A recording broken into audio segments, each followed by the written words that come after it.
Salut à toutes et à tous et bienvenue sur 01 TV. Quel plaisir de vous retrouver pour 01 Hebdo. Vous le savez, chaque jeudi, on vous propose le meilleur de l'actu high-tech.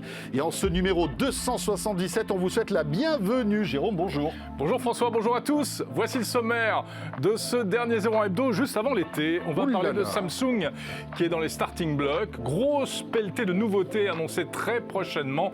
On va détailler tout ça ensemble. Et puis, nous recevrons un porte-parole du réseau social Instagram. Instagram qui vient de lancer pas mal de nouveautés, comme par exemple une fonctionnalité à la TikTok, Jérôme. On va s'intéresser, François, à une innovation française insolite, étonnante, une sorte de copier-coller entre le monde réel et le monde virtuel. C'est français. Et puis le match des consoles next-gen qui va faire un carton à la fin de l'année. PlayStation 5 d'un côté, Xbox Series X de l'autre. On en parlera avec Émile Siméon tout à l'heure. On terminera en beauté avec de la photo, un appareil photo made in France, plein de promesses, qui prétend renouer avec la tradition de la photo argentique, mais en version numérique. On verra ça avec Adrien. L'excellence à la française. Oui, on a beaucoup de produits français dans ce 01 Hebdo. Eh bien, c'est très bien pour terminer la saison, parce que tu le disais, c'est le dernier 01 Hebdo avant les vacances. Merci d'être là. Bienvenue.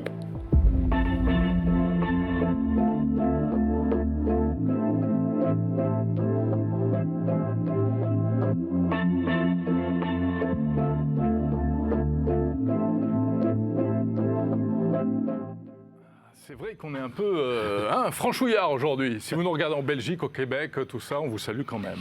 Mais écoutez, quand l'excellence à la française est là, il faut en parler. En tout cas, on est très heureux de vous retrouver pour ce 01 Hebdo, vous le savez, à la fois sur 01nettv.com, sur la chaîne YouTube de 01 TV, et puis bien sûr sur les box, sur Freebox. Les box. Les box. Et sur les box SFR aussi, Orange et Fransat. On est très heureux de vous retrouver avec Jérôme pour débuter notre question 01 Hebdo Orange, comme chaque jeudi d'ailleurs. Yes, sur Twitter, hashtag 01 Hebdo, hashtag Orange. D'abord la question de la semaine dernière. Et la semaine dernière, on vous questionnait sur le scooter électrique. Est-ce que vous vous en souvenez ? Oui, alors là, moi, j'ai pas mes lunettes, donc je ne vois rien du tout. Mais regarde mon petit écran qui est là. Écran. Voilà. Oui, oui. Alors, on vous posait la question. 61,7% de non. Êtes-vous tenté par le scooter électrique ? Non à 61,7%. Oui à 38,3%. Bon, c'est assez étonnant. 38,3, c'est un peu de fièvre quand même. Il faut faire attention. 38,3, tu ne rentres pas partout non, en ce moment. en ce moment, attention, c'est pas terrible. Exactement. Bon, en revanche, si vous avez 61,7 de thermomètre, il faut se coucher là. C'est beaucoup trop. Bon, en tout cas, voilà, ce résultat final concernant le scooter électrique. Pourtant, le scooter électrique, c'est plutôt pas mal. Oui, c'est très sympa. On avait un invité qui proposait un produit très sympa à revoir si vous l'avez raté. Bon, cette semaine, on va parler de réseaux sociaux. Bien sûr. On parle de réseaux sociaux puisque tout à l'heure, on va évoquer les nouveautés Instagram. Et justement, on vous questionne sur les réseaux sociaux. Quel est votre réseau social préféré ? Voilà, donc n'hésitez pas à nous le dire entre Twitter, Facebook, Instagram et TikTok, dont on va parler dans un instant. Voilà, c'est Instagram dont on va parler surtout. Pour l'instant, Twitter sort un petit peu du lot. Ouais. Cela dit, poser une question sur le réseau social Twitter...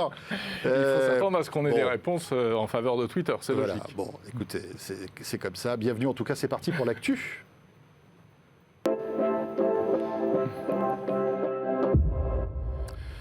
L'actu de la semaine, Jérôme. Et on va commencer par Apple. On va commencer par une annonce Apple qui nous a bien intéressés. Alors, ce n'est pas 100% tech, mais c'est vraiment lié. Puis, c'est des thématiques auxquelles on s'intéresse beaucoup.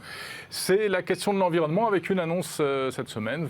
Apple l'a claironné très fièrement qu'il avait l'objectif d'être encore plus propre que propre. Objectif zéro carbone d'ici 2030. Et alors, quand on dit zéro carbone, c'est tout. C'est-à-dire les produits, bien sûr, mais tous les, on va dire, les bâtiments, les lieux où les salariés d'Apple travaillent. Exactement, c'est l'ensemble, c'est les produits que nous utilisons qui ensuite sont recyclés. Donc ça contribue pas mal à faire diminuer l'impact environnemental. Apple, c'est vrai, quand même en avance en termes de recyclage. Il y a ce fameux robot Daisy qui démonte les iPhones presque entièrement pour récupérer jusqu'aux matériaux rares à l'intérieur qui sont recyclés. Il y a un nouveau robot de démontage qui va arriver qui s'appelle Dave. Donc, qui chante pas, Hein, non, il chante pas celui-là. Pas lui. Et c'est vraiment bien. Et bon, ben voilà, alors il faudra. Là, ils annoncent le truc. Du coup, on va les surveiller. On va voir si c'est vrai. On va voir si c'est pas du greenwashing. On va voir si c'est pas. J'achète un petit peu de compensation carbone par ailleurs, etc. Mais c'est vrai qu'ils sont bien avancés. Notamment les Apple Store sont aujourd'hui font beaucoup appel à l'énergie renouvelable, au solaire, etc. Donc c'est plutôt pas mal à suivre. Et il y a Microsoft aussi d'ailleurs qui s'engage sur cette voie-là, il faut le signaler, c'est un bel effort des géants du numérique. L'actualité de la semaine dans le monde de la high-tech, c'est aussi un nouveau smartphone.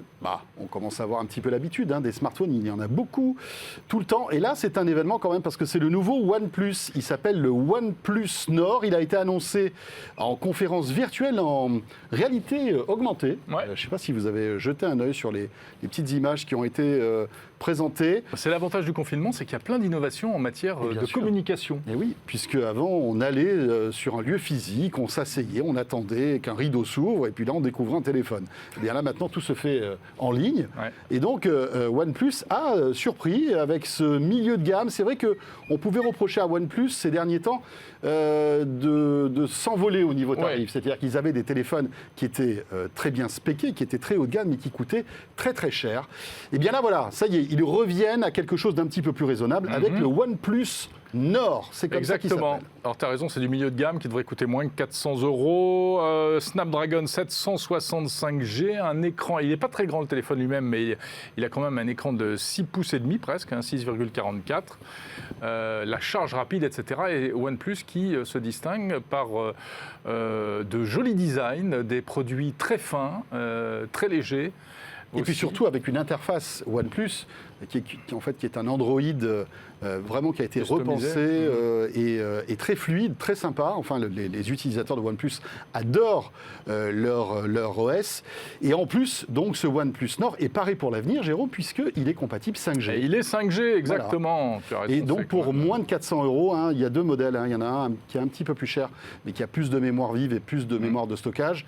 Mais en tout cas, le premier prix est à moins de 400 €. Il est à 399 €. Voilà, OnePlus, je pense qu'on était parmi les premiers médias à vous en parler. On les suit depuis longtemps.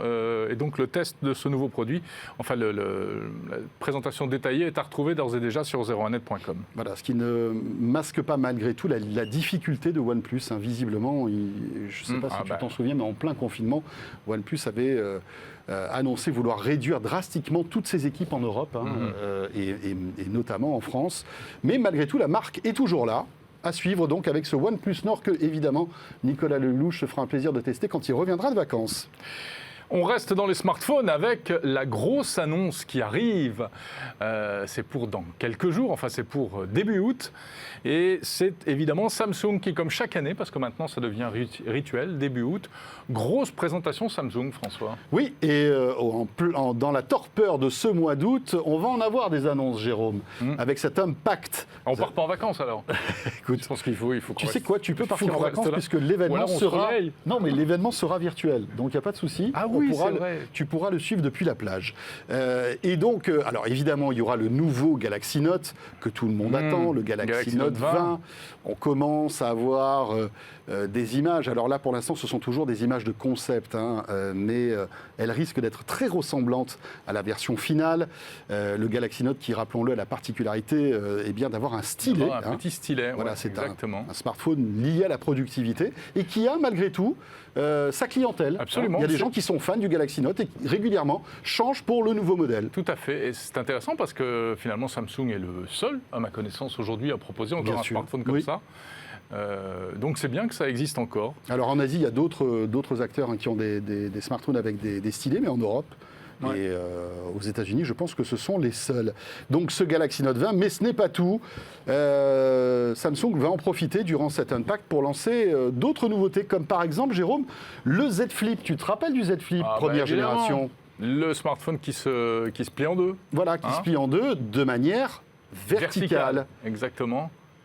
Alors celui-ci, qui a déjà été officialisé d'ailleurs, est 5G. C'est la grosse différence qu'il y a par rapport au précédent qui était 4G. Là, ils intègrent la 5G.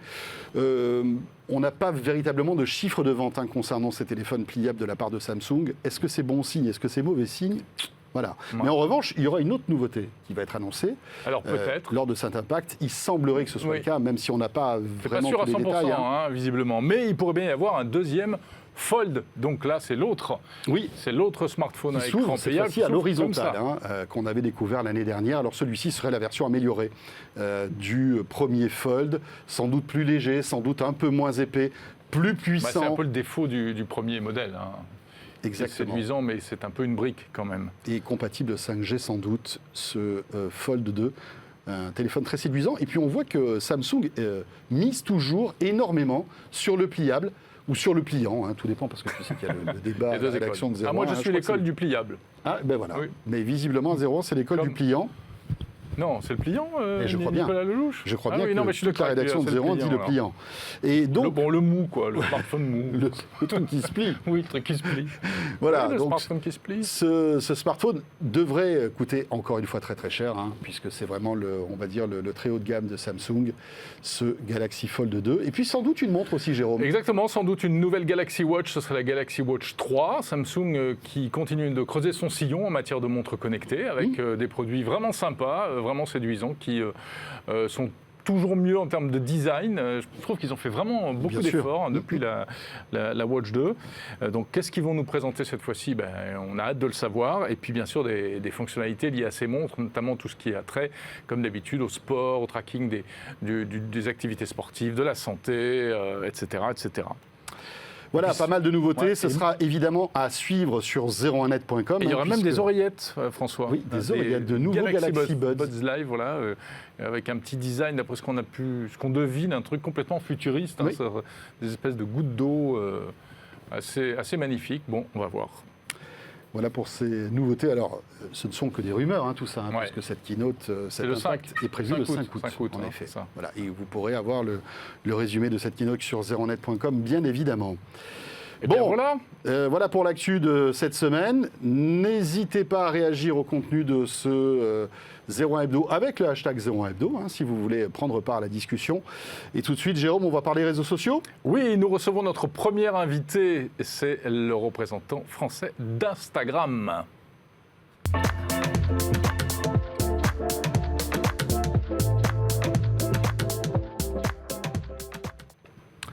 Instagram, voilà le réseau social que l'on utilise tous plus ou moins. C'est vrai qu'il y a des fans de Twitter, il y a des fans de Snapchat, il y a des fans de TikTok aussi. Et donc voilà, comment choisir aujourd'hui son réseau social ? Jérôme, toi tu es plutôt Twitter, je crois. Alors moi je suis plutôt Twitter, oui, voilà, c'est le réseau. Oui, voilà, ils ont vraiment chacun leur particularité, c'est ça qui est sympa aujourd'hui. Et puis Instagram, donc, qui trace sa route. On est très heureux d'accueillir Guillaume Thévenin. Bonjour Guillaume Thévenin. Bonjour à vous.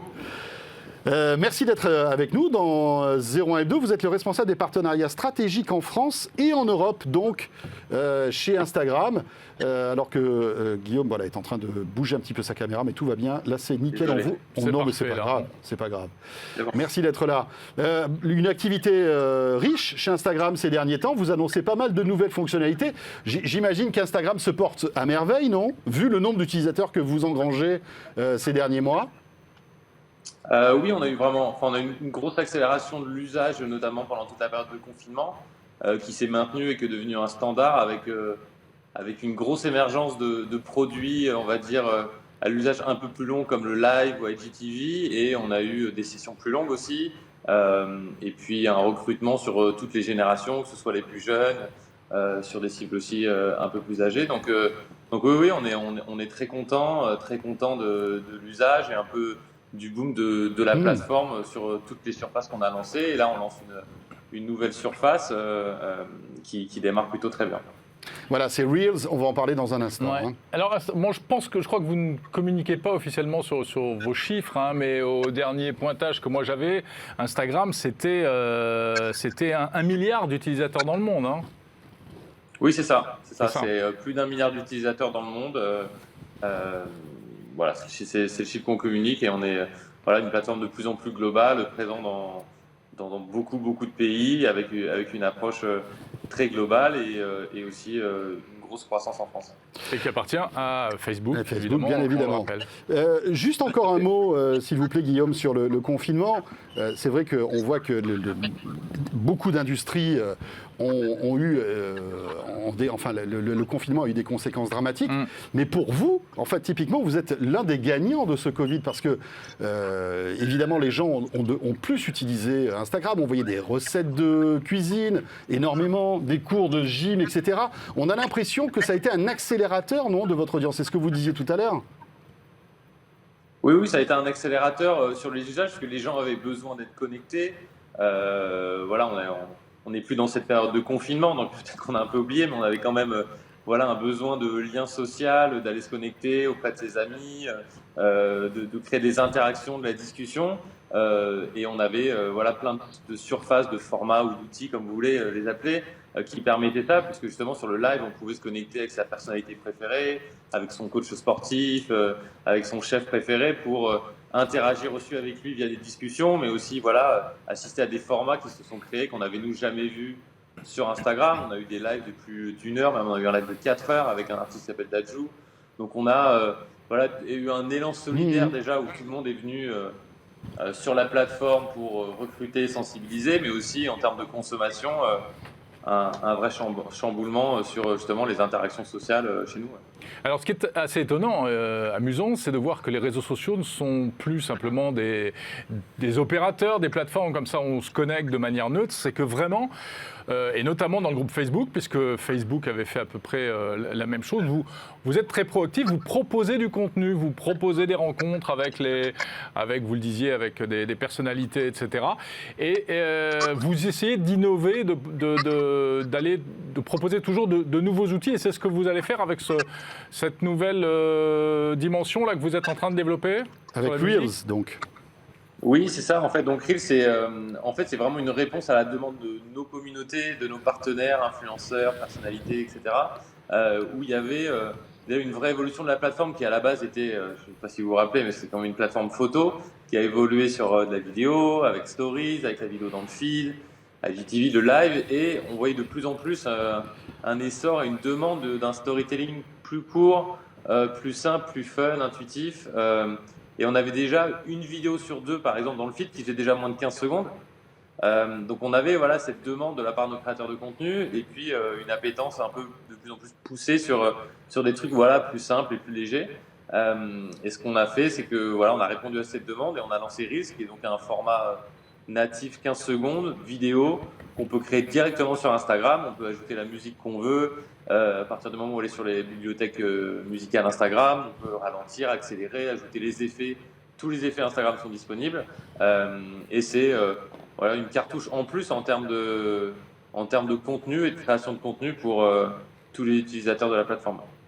Alors que dites-vous lorsque on dit que ce nouveau service de Reels ressemble comme 2 gouttes d'eau à celui de TikTok ? Ce qu'on dit, c'est que c'est un peu ce que je disais avant, c'est une évolution naturelle de la plateforme, parce qu'on a toujours répondu à l'attente et aux demandes de nos consommateurs, utilisateurs plutôt, et on est arrivé sur un format finalement qui existait déjà avec à l'époque Vine, Musical.ly avant TikTok, et puis nous ce format très court, 15 secondes, Story aussi c'était un format 15 secondes vidéo, tout ce qu'on a vu sur la plateforme, donc c'est plus une évolution des usages et un peu du futur du divertissement ou de l'entertainment sur mobile, puisque on va de plus en plus sur ces formats-là, donc c'était important pour nous de répondre à cette demande, donc c'est plus une évolution. Juste une petite question pour terminer avec TikTok. On voit que TikTok est en train d'exploser partout, avec des chiffres d'adhésion, d'audience qui sont monstrueux. Est-ce que vous commencez à avoir un peu peur quand on voit un petit peu l'émergence de ce réseau social et de la vitesse avec laquelle les jeunes, en fait, se l'accaparent ? Non, on n'a pas peur. Nous, on a une proposition différente, plus large en termes de construction de format, qui peut être complémentaire aussi. Et puis c'est des audiences qui peuvent soit se recouper, soit être complémentaires. Mais non, on n'a pas peur. Je pense que c'est sain d'avoir des écosystèmes vidéo et justement plein de créateurs qui peuvent maintenant prendre la parole sur Internet, créer leur format, émerger. Et c'est un peu la promesse de Reels, parce que Reels, il y a un vrai aspect. En fait, il y a une dimension sur Explorer, enfin Explorer ou Explore, qui est le moteur un peu de recherche où on vous pousse des vidéos de comptes que vous suivez pas sur Instagram, qui a une énorme, qui est un peu devenue la homepage de Reels. Et grâce à ça, on va pousser plein de comptes d'utilisateurs, de créateurs de contenu qui n'avaient pas vraiment émergé sur la plateforme. Donc il y a aussi ce côté où nous, on va pouvoir accélérer sur plein de nouveaux créateurs de contenu qui vont émerger chez nous. Donc c'est une nouvelle opportunité, c'est plutôt rafraîchissant. Mais c'est quand même amusant de voir que les réseaux sociaux se copient, en tout cas se surveillent beaucoup les uns les autres. Il y a eu les stories d'un côté, tout le monde a fait des stories. Il y a eu les clips musicaux comme TikTok, maintenant de plus en plus tout le monde va faire ça. Est-ce qu'il n'y a pas un risque finalement que tout se ressemble et que les réseaux n'arrivent plus à garder une vraie spécificité ? Je pense qu'encore une fois, tout est à la carte. Que la chance qu'on a sur Instagram, c'est qu'on puisse créer le contenu qu'on veut pour l'audience qu'on veut. On a certains comptes qui sont très portés sur IGTV, d'autres qui sont encore très forts sur le feed, certains comptes qui sont très moteurs sur la partie stories, où vraiment ils sont venus sur Instagram pour les stories. Je pense que Reels a amené quelque chose en plus. L'avantage chez nous, c'est qu'on a quand même ce côté où on peut encore une fois, adapter ses contenus en fonction de ce qu'on veut raconter, de son audience, et puis de son type de contenu. Donc, non, je pense que chaque plateforme a ses spécificités et que nous, on propose un maximum d'outils pour que nos utilisateurs soient contents de s'exprimer sur Instagram. Alors, Reels vient d'arriver en France. Il a été lancé au Brésil, je crois, en novembre dernier, en Inde aussi. Est-ce que les premiers retours que vous avez sont bons, Guillaume Thévenin ? Oui, on a vraiment des super retours. On a des super retours parce que déjà, le public est là, donc ça génère beaucoup de vues.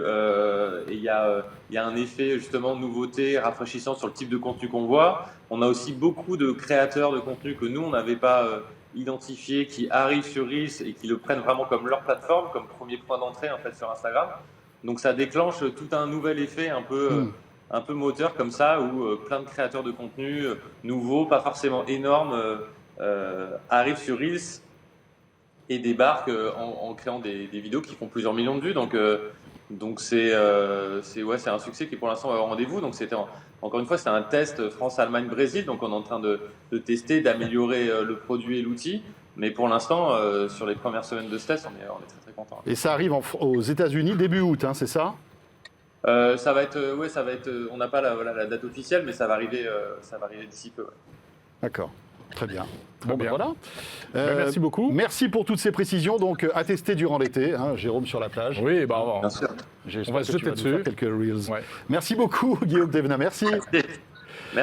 Merci. Et justement, je pense que la question de la semaine tombe à pic. Elle tombe à pic, peut-être faire un petit point. Puisqu'on vous questionne sur les réseaux sociaux dans ce 01 Hebdo, le dernier de la saison. Et on vous demande quels réseaux sociaux est votre préféré. Alors, écoutez, pour l'instant, c'est Twitter qui cartonne. Ça, on pouvait l'imaginer. Juste en dessous, Instagram. Ensuite, on a Facebook. Et en dernier, TikTok. Après, voilà, est-ce que l'audience de vous qui l'ont regardé, vous n'êtes pas très TikTok, finalement. Peut-être pas très TikTok. Voilà, mais en tout cas, on se rend compte que Twitter tient la dragée haute encore. Pas mal. On enchaîne avec notre deuxième invité, Jérôme. On va parler de réalité augmentée, on va parler d'une innovation qui est une innovation française. Et pour ça, on va découvrir un jeune chercheur et un jeune artiste numérique qui est avec nous en ligne dans une seconde.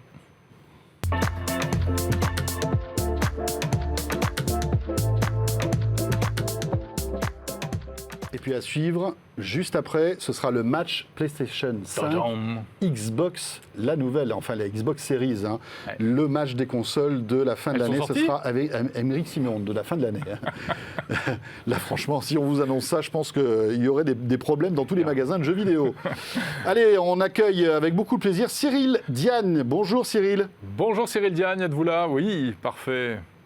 Est-ce que vous nous entendez? Bonjour. Oui, bonjour, on vous entend. Oui. Parfait, nickel, très bien.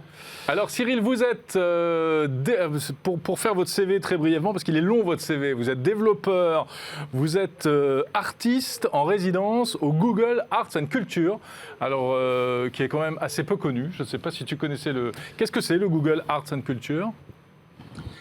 Alors le lab de Google Arts and Culture, c'est un lieu qui est situé à Paris, dans lequel des artistes, des designers d'interaction, des creative coders se retrouvent et travaillent avec des musées, des collections d'art pour aider à raconter leur histoire en ligne grâce aux nouvelles technologies. Super. Donc il y a un site qui s'appelle Google Art and Culture Experiments où vous pouvez voir certains des travaux qui ont été publiés. Dont les vôtres donc, et vous êtes également cofondateur de init.ml et vous avez mis au point une innovation qui est assez étonnante. Tout a scotché, hein. Tu m'as envoyé un message la semaine dernière en me disant regarde ça, ça a l'air trop cool. Et c'est vrai que ça a l'air cool. On va vous montrer les images et vous allez pouvoir nous les commenter, Cyril. Qu'est-ce que vous avez mis au point ? Oui, alors AR Copy Paste, c'est une application qui vous permet de capturer l'information qui vous entoure et la coller en un seul geste directement dans votre ordinateur, dans votre logiciel, le logiciel sur lequel vous êtes en train de travailler dans votre ordinateur.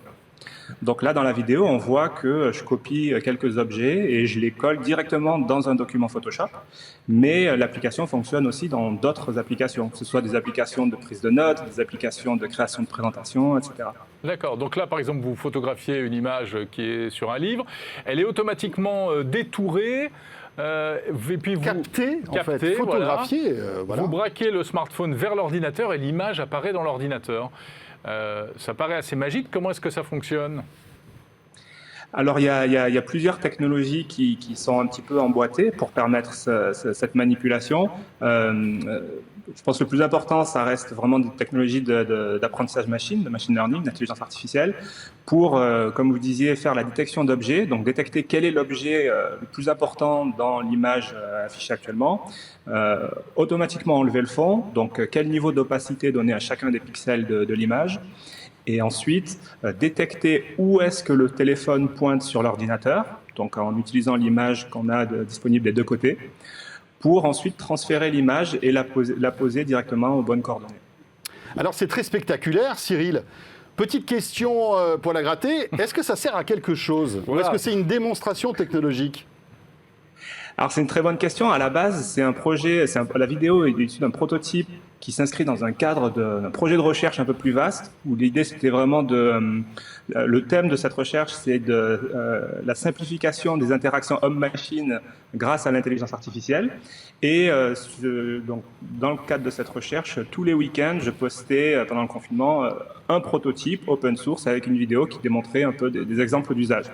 Et celui-ci, alors je crois que c'était le 4e ou le 5e, celui-ci a complètement explosé en ligne. La vidéo a été vue des millions de fois, j'ai reçu des milliers de messages, c'est absolument incroyable, avec des gens qui décrivaient énormément de cas d'usage. Donc par exemple, si vous voulez vendre une voiture sur Internet ou vous voulez vendre un sofa sur Internet, vous ne voulez pas que les gens, les acheteurs potentiels, soient distraits par la couleur de vos rideaux. Donc pour le moment, il y a beaucoup de gens qui font ce type de détourage et le processus est très fastidieux. Alors on a un peu tous les exemples possibles. Il y a des gens qui prennent des photos, l'envoient par email, téléchargent l'email, ouvrent ensuite la photo dans un logiciel d'édition. Enfin, c'est vraiment une série d'étapes très fastidieuses qui là, c'est très laborieux et là, c'est fait en quelques secondes. Donc ça pourrait servir à ce genre de choses. Ça veut dire que cette technologie, vous pourriez ensuite la vendre.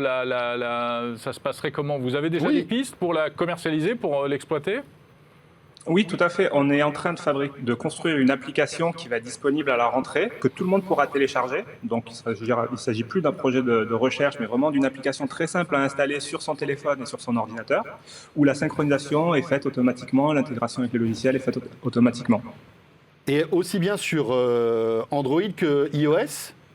Tout à fait. Donc, on est complètement cross-platform, c'est-à-dire que vous pouvez le faire depuis un Android vers Windows, depuis un Android vers un Mac, depuis un Android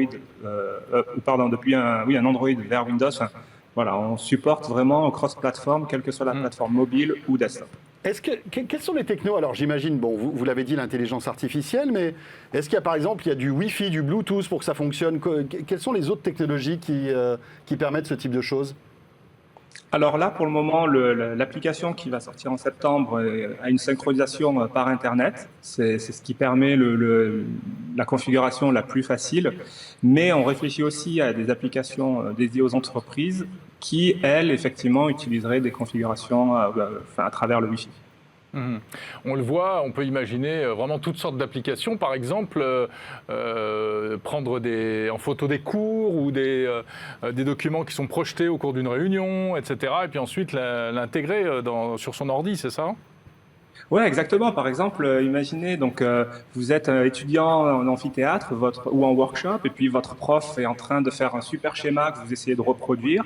Alors là, c'est toujours un petit peu le sketch entre les gens qui essaient de le recopier rapidement, qui prennent une photo, et puis après tout le monde se l'envoie par WhatsApp. Enfin, c'est toujours un cirque un peu différent. Mais là, vous pouvez le copier-coller directement. Et d'ailleurs, c'est pour ça qu'on ne se limite pas aux objets. Là, la vidéo démontre le cas des objets, mais on détecte aussi le texte, les schémas, les dessins. Et donc, toujours avec cette idée d'essayer d'enlever de la distraction, parce que grâce à l'apprentissage machine, on peut s'affranchir des artefacts du support, donc je sais pas, les erreurs de dessin, le style d'écriture, pour extraire vraiment l'information qui vous intéresse. Il y a un truc que j'ai pas compris là. Comment la photo de la jeune fille se transforme en pochette d'Iron Maiden ? C'est quoi le... Ah, c'est le t-shirt en fait que vous avez pris en photo. Voilà, ça là en fait c'est uniquement une reconnaissance d'image qui permet de détecter l'album associé. Donc en fait, là, ce qu'on voit, l'exemple, c'est que sur le t-shirt de la demoiselle, il y a un logo Iron Maiden qui est très connu. En la prenant en photo, Google reconnaît l'original et l'affiche sur la télé. En fait, c'est pas la photo qui l'affiche sur la télé. C'est ça, exactement. Alors par contre, c'est pas une recherche Google. Ah d'accord. C'est quoi alors ? Là, en l'occurrence, c'est une base de données custom. D'accord, c'est une base de données que vous aviez en fait. Ouais. Mais est-ce qu'on peut imaginer plugger tout ça à Google par exemple ou à Google Photos ? Oui, ça fait partie des pistes en réflexion, l'extensibilité à travers des plugins et des développements dédiés. Oui, complètement. Très bien. Super. Écoutez Cyril, merci pour toutes ces explications. Si on veut frimer cet été avec votre petite démo, là on ne peut pas le faire pour l'instant. Ou alors il faut aller chez vous et vous demander tout ce qu'il faut. Si, c'est possible. On est actuellement en bêta fermée, donc vous pouvez vous inscrire sur le site ARCopyPaste en un seul mot.app et on est en train progressivement d'augmenter la taille du groupe de bêta-testeurs, donc avec un peu de chance, vous pourrez en faire partie et frimer cet été. Très bien, cool. Voilà, on peut frimer comme ça, c'est voilà. cool. ARCopyPaste.app. Voilà. Super. Et ça fait plaisir. Vous êtes évidemment, vous êtes en France, hein, j'imagine. Vous n'êtes pas très loin de chez nous. Oui, tout à fait. Je suis à Montreuil, en banlieue parisienne. Ah, Montreuil, en banlieue parisienne. Ben voilà. On a de jeunes ingénieurs qui sont bien prometteurs et c'est cool. Merci beaucoup, Cyril. Merci beaucoup. Merci à vous. Et bonnes vacances. J'espère que vous allez pouvoir en profiter quand même un peu. Arrêtez avec les écrans et tout. Déconnectez-vous un peu, Cyril. Il faut les brancher. On va essayer. À bientôt, en tout cas. Merci. Merci. Au revoir. On va continuer, on va parler de jeux vidéo. Tu le disais, François, le match de l'année qui s'annonce, ce sera entre la PlayStation 5 et la nouvelle Xbox. Et qui de mieux pour en parler qu'Aymeric Siméon, bien sûr.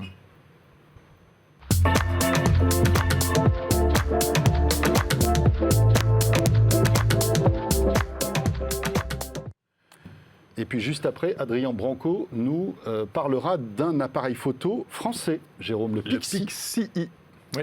Ce sera dans quelques minutes. Bonjour Aymeric Siméon. Bonjour à tous les deux, bonjour à tous. Salut Aymeric. Aymeric, la spécialité d'Aymeric, vous le savez, c'est tout ce qui est PC, mais aussi tout ce qui est jeux vidéo. Et là, je pense qu'il y a pas mal de grains à moudre dans les semaines et les mois qui viennent, mon cher Aymeric. Ah oui, non, on va être bien occupé, je pense. Ouais. On va être quand même bien occupé avec une vidéo d'ailleurs qui nous a donné envie de te recevoir dans 01 Hebdo. Une vidéo où vous faites le point. Oui. C'est vrai. C'est plus qu'un point. Hein. Oui, c'est vraiment une belle vidéo. Un gros point. Oui, c'est ça, voilà. C'est étendu, dirons-nous. Voilà. Parce que cette fin d'année va être. Il va falloir d'ores et déjà commencer à mettre de l'argent de côté. Parce que si on est fan de jeux vidéo, on va être obligé d'en dépenser pas mal. Ça peut. Avec un match, les deux géants qui sortent quasi en même temps leur nouvelle console. Alors en tout cas, oui, ils devraient sortir à peu près sur les mêmes. On va dire ligne temporelle. Hein. Alors, pour Noël, quoi. Voilà, avant. Parce que quand même, on ne va pas acheter sa console le 23, ce serait dommage, parce qu'elle est sortie le 22. Un peu compliqué. Non, mais blague à part, effectivement. Alors pour l'instant, il n'y a pas de vraie date, ni communiquée par Microsoft, ni communiquée par Sony, bien évidemment, ni de date de précommande, ni de prix. tu en parlais. Pour l'instant, tout ça, c'est un peu... C'est un flou artistique. Ouais. Donc, bon, bien évidemment, on peut faire des estimations par rapport à le prix des anciennes générations, à leur lancement, est-ce qu'il va y avoir un surcoût ou pas, et puis comment les uns vont se placer par rapport aux autres. Typiquement, dans le cas de la PlayStation 5, on sait qu'il va y en avoir une avec un lecteur de disque physique, donc un lecteur Blu-ray 4K, et puis il y en a une qui va en être dépourvue. Est-ce que celle-ci sera vendue moins cher ou pas ? Alors, voilà. Effectivement, c'est évidemment impossible de les comparer et de dire laquelle est la meilleure, laquelle est la... Voilà. En plus qu'elles sont pas... Pour l'instant, non. Voilà. Mais de ce qu'on sait, comment est-ce qu'elles vont se singulariser l'une par rapport à l'autre ? Oui, est-ce qu'on sait déjà les points forts et les points faibles de chacune des deux ?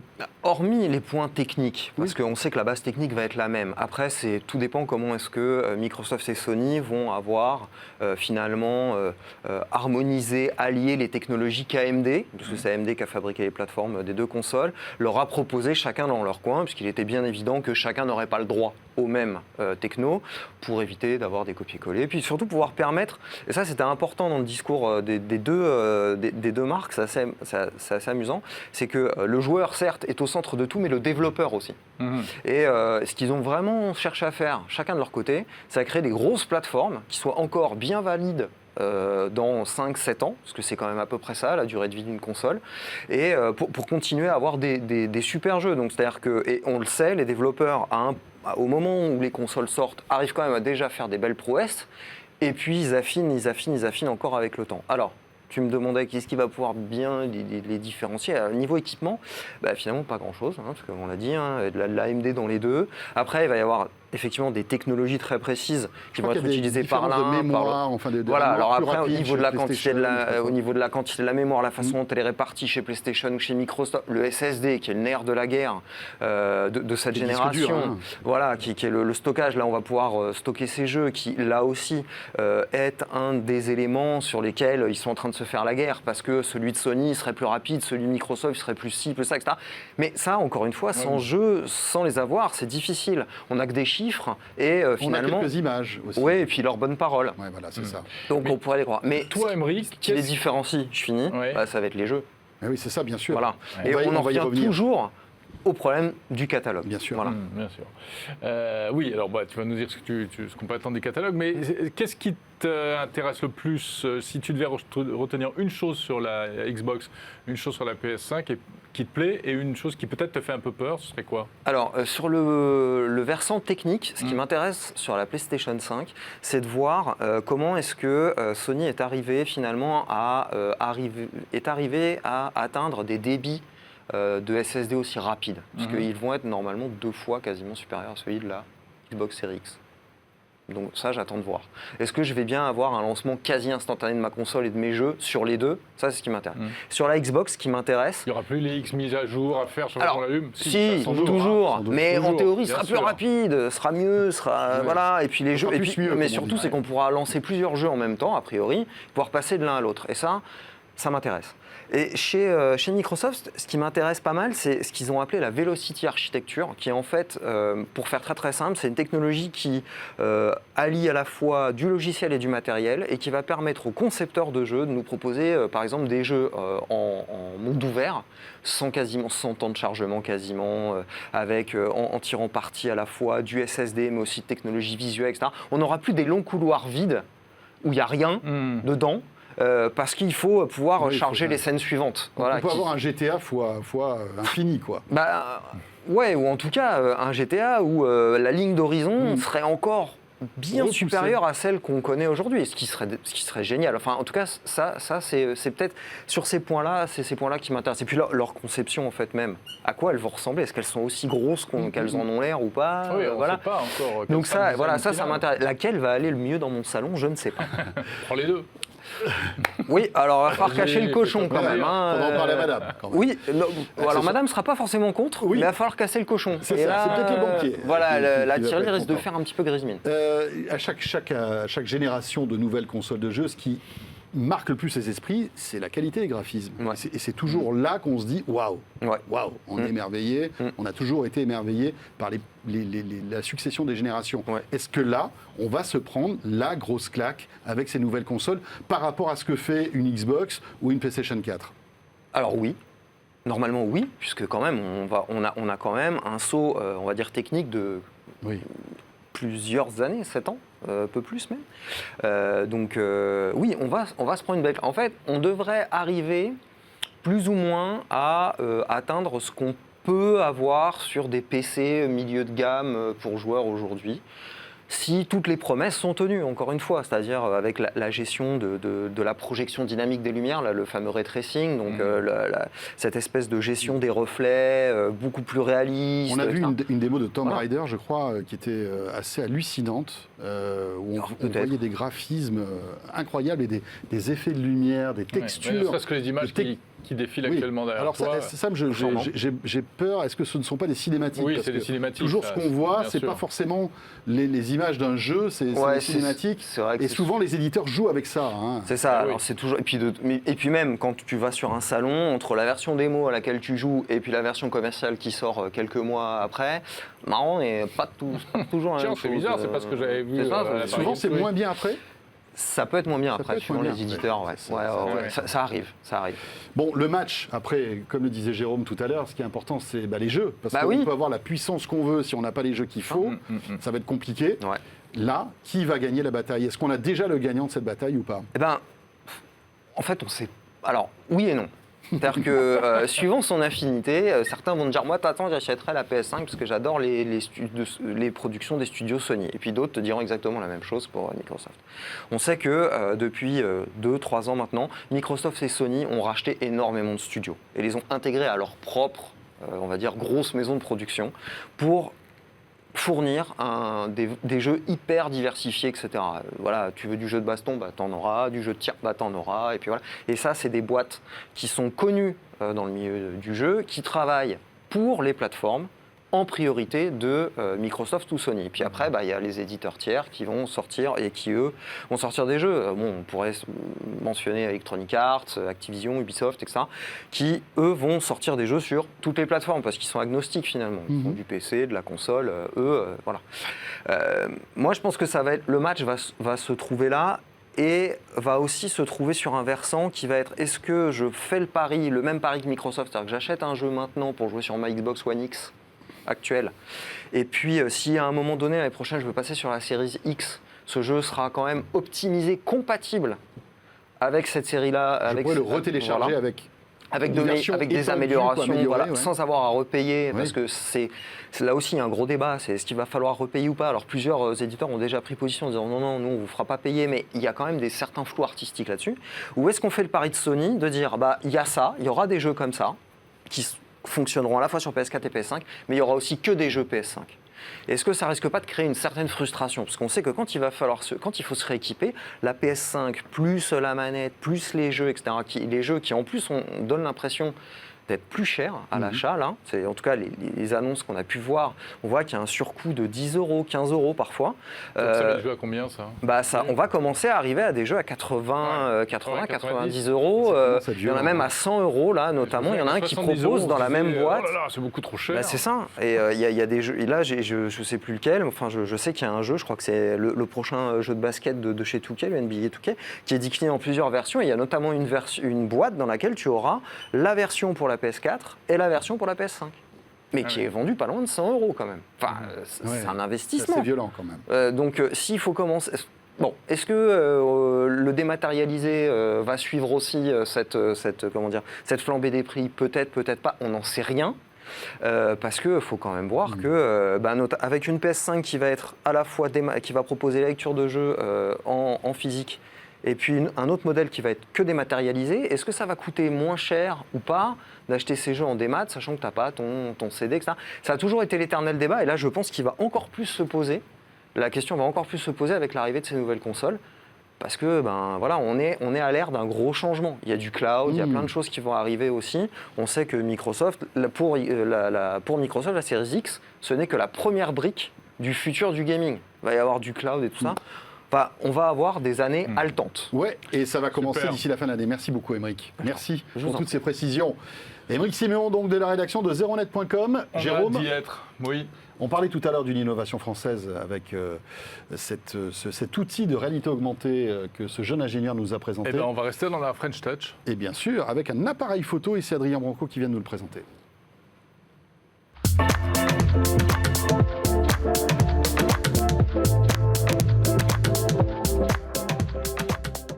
Un appareil photo made in France. Bonjour Adrien Branco. Eh oui, bonjour Adrien. Un appareil photo made in France, oui. Le premier depuis 40 ans. Depuis 40 ans. Depuis 40 ans. La France. C'était un boîtier complètement exotique avec un caisson plastique étanche. Donc, c'était vraiment pour rappeler qu'il y a 40 ans, on avait fait quelque chose dans la photo en France. En vrai, l'industrie photo française a été balayée dans les années 20-30. Voilà. Et là, donc, direction Besançon, parce que c'est là-bas que cet appareil photo est conçu. Et tu voulais nous en parler 2 ans que je suis le sujet. 2 ans que tu suis même le un peu sujet. plus. Mais pourquoi ? Parce que Alors d'abord, patriotisme. Patriotisme ou par si je vous dis, vraie alors patriotisme, oui. Chacun connaît ses défauts ou qualités. Moi, en tout cas, oui, j'ai ce côté patriote. Et puis, quand je fais des rendez-vous avec les industriels de la photo, vous le savez, je suis chef de rubrique photo à 01net. Avec qui je parle ? Canon, Nikon, Fuji, Olympus, Sony, le Japon, un peu l'Allemagne avec Leica, Cocorico Japon parce que la partie volumique de Leica qui sont les Deluxe, Velux sont des déclinaisons de boîtiers Panasonic. Leur hybride plein format est dérivé des boîtiers Panasonic. Il reste les M qui sont 100% Allemagne. Là, le Pixie, c'est un appareil, pas pour tous les composants nécessairement, mais dans la conception, la pensée, l'assemblage, la mécanique, tout est made in France. Bravo. Et alors doublement bravo, parce que le mec qui se lance ça, parce que le mec je le connais bien, il s'appelle David Barth, et je l'ai contacté, j'ai vu toutes ces annonces sur les sites américains, il fait oui j'ai ce projet un peu fou. Pour ceux qui avez entendu parler d'Ubuntu Linux, David Barth a été un des bras droits du fondateur d'Ubuntu Linux. Et ce projet a commencé fin 2018, c'est ça ? Dans sa tête, il a même commencé bien avant. Il s'est dit qu'est-ce que je vais faire avec. Il a quitté Canonical, la boîte qui édite Ubuntu et la partie professionnelle. Qu'est-ce que je fais de mon argent ? Et lui, au lieu de se dorer la pilule ou d'aller monter une usine, je sais pas où, je vais faire un appareil photo made in France. Alors, pour ceux qui s'y connaissent un petit peu, vous avez en face de vous un appareil photo télémétrique à la Leica. On appelle ça la Leica. Pour ceux qui ne s'y connaissent pas, ça veut dire quoi ? Qu'est-ce que ça veut dire télémétrique ? Si vous regardez mon visage, je vais regarder la caméra, vous pouvez voir qu'ici, j'ai un genre de viseur optique. C'est un viseur très ancien, à l'époque où on ne pouvait pas viser depuis l'intérieur de l'optique. Tous les Leica, même les Leica, là, il y a un nouveau Leica M10R qui vient d'être annoncé, sont basés sur ce principe d'un télémètre. Il y a, quand vous regardez dans l'œil, au milieu d'image, un tout petit carré, on fait la netteté, c'est vraiment de la photo à l'ancienne. L'avantage de cette technologie-là, de cette vieille technologie, c'est qu'il n'y a pas de droit, il n'y a pas de royalties. Oui, on fait la mise au point à la main, mais après tout, on le fait avec Leica. Et pourquoi on ne ferait pas la même chose en France ? Qu'est-ce qui est assez incroyable dans le boîtier ? D'abord, le télémètre. Alors, je sais vous dire que ça fait 40 ans qu'on n'a pas fait d'appareil photo en France, mais je ne sais même pas vous dire. C'est quand la dernière fois qu'on avait fait un télémètre en France. C'est le premier télémètre depuis au moins un demi-siècle, on va dire. Il faut imaginer ces gens qui doivent tout réinventer sur des bases optiques. Il ne faut pas les voler à Leica, il faut les recréer ou aller rechercher des biais. Et qui est capable de faire ça ? Qui est capable de sourcer du verre ? Parce que là, mettons-nous à la place de l'entrepreneur, mais comment je pars, quel composant, quel matériau, quel machin et tout. Donc il refait faire un télémètre, et donc ça c'est de la précision. Et qu'est-ce qu'il y avait à Besançon ? L'industrie horlogère. Donc il a fait exactement comme Leica, qui est Leica, je vous rappelle, une grosse partie de la production est dans une usine au Portugal, dans une région anciennement horlogère. Voilà, donc il y a un peu cette inspiration à la fois de la technologie et à la fois de la source industrielle. Donc il y a un savoir-faire. Il a récupéré un savoir-faire, il l'a monté avec toute petite équipe. Il s'est fait planter par ses banquiers, je l'ai appelé fréquemment, si David était là pour vidéo, je l'appelais tous les mois, 2 mois, alors, il était promis depuis 1 an et demi, et puis il y a eu le Covid, et puis une histoire rocambolesque, et maintenant je vais vous parler un petit peu des choix techniques qui sont faits. Il a fallu simplifier le design, je vais vous montrer l'arrière, peut-être. Donc vous voyez, à l'arrière du boîtier, il n'y a pas d'écran, l'écran c'est votre smartphone. Alors, il y a plein de partis pris. Sachez que Leica a un MD, qui est un boîtier télémétrique sans écran, pour éviter d'avoir ce réflexe de « je fais la photo, je regarde ». Ça a vraiment été plébiscité par les photographes. Je me concentre sur le cadre, la photo, l'image. On met à part la partie numérique, même si le fichier est numérique. Pour notre équipe de Français, c'est aussi une simplification. Ça évite quoi ? Ça évite un composant supplémentaire qu'il va falloir payer. Parce que l'écran LCD, le dos, là, qu'on le voit bien.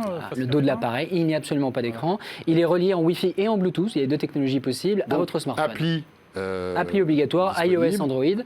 Donc je prends une photo, paf, elle apparaît sur l'écran de mon téléphone. Il faut qu'il y ait la synchronisation qui soit faite derrière. Si elle était maintenue en temps réel, ça consommerait beaucoup d'énergie. C'est vraiment, je me concentre sur la photo, je fais des photos, et limite, à un moment, quand je suis au calme, quand je veux me connecter, mais je reste concentré sur la photo. Beaucoup de photographes, notamment les Leicaistes et les puristes, devraient apprécier cette approche. Pour les optiques, la monture M est dans le domaine public depuis les années 50. Vous avez Zeiss, pareil, vous avez pas Mitacon, vous avez Voigtlander, vous avez Leica aussi, vous avez tout un tas de constructeurs. Donc j'ai tout un panel d'objectifs qui sont compatibles avec cet appareil. Et vous avez de vieilles optiques qui vont bien fonctionner avec le drôle de capteur qui est à l'intérieur. Je vais vous laisser regarder. Est-ce que vous voyez un obturateur ? Non, il est à nu là, le capteur. Comment ça se fait ? Eh bien, c'est pas un capteur photographique initialement, c'est un capteur industriel qui intègre en son sein, dans la partie électronique, un truc qu'en photo on n'a jamais réussi à faire pour l'instant à grosse échelle, ce qu'on appelle un global shutter ou c'est-à-dire un obturateur qui va éteindre et rallumer le capteur en une fois. Pourquoi ? D'abord, on va éviter par rapport au capteur numérique les effets de balayage, le jelly effect, vous voyez, c'est des verticales qui sont un peu déformées sur les objets en mouvement. Et puis une fois de plus, pour nos Français, on va limiter les risques de panne et le coût de la mécanique. Voilà. Qui est capable de vendre un obturateur mécanique au 2 millième ou 4 millième ? C'est pas 36 000. Il y a Leica, par exemple. Alors, il n'est pas sûr que Leica ait apprécié vendre des composants à un potentiel concurrent. Il n'y a pas d'autres marques dans le monde à part Leica qui, jusqu'à présent, commercialisait un télémétrique numérique. Adrien, la question que tout le monde se pose, qu'est-ce que ça vaut ? Et quel est le résultat ? Est-ce qu'on arrive à faire des photos exceptionnelles avec ce type d'appareil ? Exceptionnel, non. On va être clair, non. Il s'agit d'un capteur à obturateur global de 12 mégapixels. C'est un capteur qui initialement est industriel, donc il n'a pas nécessairement toutes les propriétés électroniques. Deux choses. D'abord, j'ai pu sortir de bonnes et belles images. Je vous les montrerai lors du test, qui sera publié sans doute à la fin du mois d'août, début septembre sur 01net. Quand on sait faire des photos avec un télémétrique, parce que c'est la première barrière. Et quand quelqu'un d'assez fortuné se dit je veux un Leica, je veux l'acheter, on lui met un M dans la main et le mec il n'y a pas d'autofocus. Non, il n'y a pas d'autofocus, il faut savoir. Et ensuite il fait mais c'est quoi le petit cadre qui bouge à l'intérieur ? À l'intérieur, Coco, c'est le télémètre et il faut que tu fasses la mise au point à la main. Pour ceux qui ont dépassé ça, ils vont faire de bonnes photos avec. Après, le capteur n'a pas les spécifications incroyables. Quand je dis incroyable, c'est justement parce que là, on a un référentiel de ce que c'est un capteur Sony. Un capteur Sony, c'est 14-15 stops de plage dynamique. Là, on est bien plus bas. Il faut faire attention à ces expositions. On va vraiment se rapprocher du film. Et notamment, pour ceux qui connaissent, des films inversibles couleur. Voilà. Donc là, il faut faire attention à son expo, attention aux hautes lumières, attention aux basses lumières. Il faut accepter de travailler un peu plus les clichés. Néanmoins, il faut qu'il y ait de bonnes conditions lumineuses, qu'on a un bon cadre et qu'on a appuyé au bon moment. Oui, on peut faire des bonnes photos. Le prix, c'est pas donné. Non, le prix, je ne me rappelle plus très bien, mais je crois qu'on a 3005 pour la version. Il s'agit, dans tous les cas, en premier achat, il va y avoir une toute première série. Je voulais juste vous expliquer la prouesse que c'est. Quand Sony va vendre, je ne sais pas moi, quelques centaines de milliers ou disons millions d'alpha dans le monde, quand Leica va vendre quelques dizaines de milliers de M, on parle de dizaines d'unités. Donc, Sony ne veut pas lui parler, personne ne veut lui parler. Il est allé acheter ses capteurs auprès d'un fournisseur d'électronique. Il lui dit, bon, ok, mon coco, c'est 1 000 € pièce. Mais c'est pas un appareil photo, c'est une démarche, c'est un Ubuntu de la photo, c'est une aventure. C'est le début d'une aventure, sachant que la qualité des couleurs n'a eu de cesse de s'améliorer. C'est une boîte française, moi j'ai servi d'alpha et de bêta-testeur, et que j'ai vu les améliorations de digestion des images, qui va utiliser des petites, justement, en tant que développeur électronique, on le sait maintenant, les appareils photo sont des ordinateurs, il va créer du HDR, a priori, sur la base de 2 prises de vue successives, que lui peut se permettre, vu qu'il a un obturateur central. Il va faire comme les smartphones, il va essayer. Oui, c'est une démarche pour soutenir ça. Rien que le fait que l'appareil soit utilisable et fasse de belles photos, en lui, est absolument incroyable. Effectivement, si vous l'achetez maintenant, c'est une démarche de soutien, mais il n'est pas dit. S'il arrive à passer la phase Covid, j'attends vraiment de pied ferme la version 2 parce que c'est vraiment une démarche incroyable. Un appareil photo fait par un passionné pour des passionnés. Exactement. Voilà, mais tu m'arrêtes si je me trompe, mais la photo, c'est une invention française, non ? Nicéphore Niepce, début XVIIIe siècle. La photo et le cinéma sont des inventions françaises. Voilà. Il n'y a plus que dans le cinéma que la France brille avec les objectifs Angenieux, qui sont toujours fabriqués en France. Angenieux, le premier zoom de l'histoire. C'était des Français. Et depuis, il ne reste plus grand-chose. Merci beaucoup. Merci beaucoup. Le Pixie, donc. Pour terminer notre question, 01 Hebdo Orange, on vous questionne sur les réseaux sociaux en ce jeudi. Voilà, quels réseaux sociaux préférés pour vous ? Alors, Facebook, Twitter, Instagram, TikTok. Twitter, donc, haut la main. Twitter en tête, quasi 70%. Derrière, on a Instagram, quasi 20%. En dessous, Facebook. Et en dernier, TikTok avec quelques pouillèmes. On va poser la question sur TikTok. Le résultat ne sera peut-être pas exactement le même. En effet. Merci de nous avoir suivis pour ce dernier 01 Hebdo de la saison. On sera là à la rentrée toute fin août. Portez-vous bien. Merci et à beaucoup, très bientôt. très bonnes vacances. Et bel été. Salut. Merci Adrien.